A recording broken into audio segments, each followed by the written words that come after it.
Tara, samahan niyo na naman akong mag-take away ng food namin ni Lola. Ayun, iniwan ko muna dahil tulog pa. Bababa lang ako para bumili. Tara, samahan niyo ako. Sa Chicken Factory lang tayo mag-take out ng food namin ni Lola for lunch. At andito na ako sa may Chicken Factory na parang mang inasal sa atin dyan sa Philippines. Ayan yung Chicken Factory. Ayan yung mga pagkain nila. Tara, order na tayo. Iko, then 1 extra rice. Dito. Iko. No, 1 only. 2, okay. One this one and one this. Okay. 1. Here, take away. Oh, take away. Okay.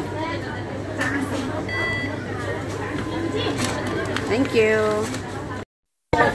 Actually, maliit lang siya na store. Mostly kasi dito is take away. Ayan. Yan lang ang kainan niya. Konti lang. At ayan sila ate. Naghihintay din sila ng order nila. Nasa baba lang to ng building namin. Kasi yung building namin, ang baba niya ay mall.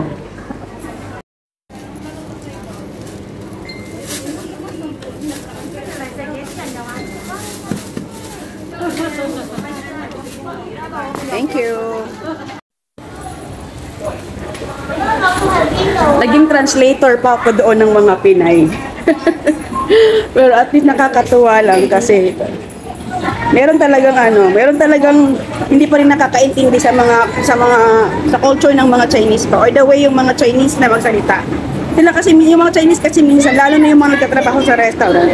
Nasanayan sila na magsalita ng malakas kasi nga sa loob ng restaurant maingay. So kapag may order, kailangan talaga nilang lakasan yung mga boses nila.